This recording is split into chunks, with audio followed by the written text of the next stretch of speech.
Gagawa lang ako ng reaction tungkol dito sa napanood kong video sa podcast ni David Hernandez.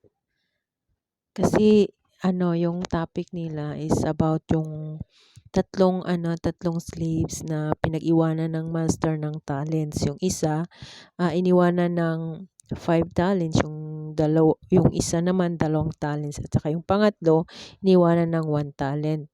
Tapos yung pagbalik ng master, kasi umalis nga yung master na yun, iniwanan sila ng ganyang talents. So after a long time na bumalik yung master, so ayun, sinabi nung unang slave na ito yung binigay mo sa aking 5 talent at napalago ko, naging I gain more, 5 more, my 5 more talents. At tapos sabi niya, well done my faithful slaves, enjoy kung anong meron ako ngayon dito sa aking kaharian. Tapos yung pangalawa namang slave, sabi niya, ito master, yung binigay mo sa aking 2, meron akong nadagdagan ng 2 pa, kaya nasiyahan ang master. Sabi niya, well done my faithful slaves, come and join into my kingdom. Tapos yung pangatlo, 1 talent ang naibigay, ang niya, ang meron siya. Tapos sabi niya, alam mo master, tinago ko yung 1 talent na binigay mo sa akin kasi takot ako dahil ikaw ay yung mahirap kang you are a hard man. Kaya takot ako na mawala, kaya itinago ko na lang, o ito binalik ko yung pera. Tapos yung master nagalit, kaya sabi niya, kunin mo 1 talent sa kanya, itapon siya doon sa impyerno. So ayun, so ito yung question ng isang kasama ni David Hernandez, na kailangan natin i-master natin yung araw. Lahat tayo kailangan magtrabaho, hindi tayo magtamad-tamad. Kailangan magtrabaho tayo. So kung anong mga trabaho natin, kailangan nakaplano yan para maging successful. So ito, panoorin natin. On this, once God gives you those talents, you have to actually apply. So we see like the master said to the slothful servant, right? He's like, you should have at least gone to the bank and I would have gotten some interest on my talent there. So I want to talk about the more practical side of it.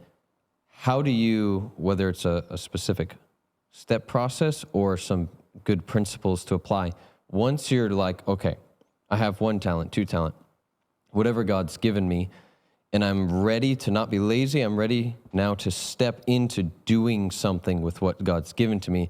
What are the first steps so that you're like for that 1 talent, like he should have been bringing increase? What are those first steps to see increase in what you have? Find the need and fill it.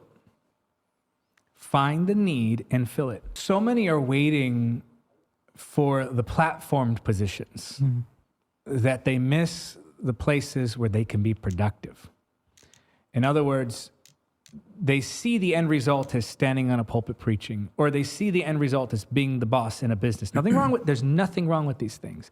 Or they see the end result as being married. But are they willing to put in the work to serve at a local church, to spend hours working on that business, to go out and find someone who is a godly woman or a godly man and be a godly boyfriend or girlfriend first, right? And really learning to, at each stage, maximize what you have. And this is going to come through diligence. Diligence is choosing to do what's right and what's necessary, even when you don't feel like it. There's a phrase I repeat to myself all day, every day. One of the phrases is the work of ministry. I tell people it is work. People have no idea how much goes into ministry work unless they've done it. There is a lot of work to do. And so I tell myself every day, this is the work of ministry, and we have to be diligent about it. But then I tell myself, do the next thing. So you have your time management, you have your list of tasks. Every day I wake up, I know what I'm dedicating that day to. I know where the time is going. I don't wake up and wait for the day to happen to me, see when I can meet what tasks, but instead wake up, take dominion over the day by planning, by bringing order, by staying focused, taking care of those tasks that need to be taken care of. And once one is done, move on to the next. The next one's done, move on to the next. Next one's done, move on to the next. And then you go home and you rest with your family. You spend time with your wife, you spend time with your kids. You enjoy that. And then there's days you have off, of course.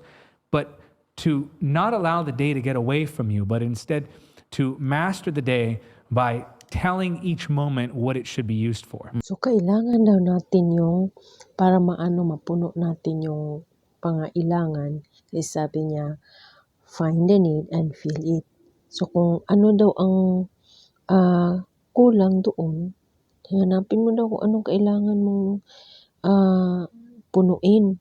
So, ibig sabihin doon, kailangan magtrabaho tayo. So, kahit anong oras man yun, basta kailangan natin manage yung oras natin. So, manage the time and make a list for what you will do for the day. Salamat po sa inyong panonood. Sana napulutan niyo po ito ng aral na kailangan natin i-master ang araw. Hindi tayo naghihintay lang sa anong mangyari sa araw, pero tayo ay magpaplano kung anong gagawin natin bawat oras o bawat minuto sa ating araw.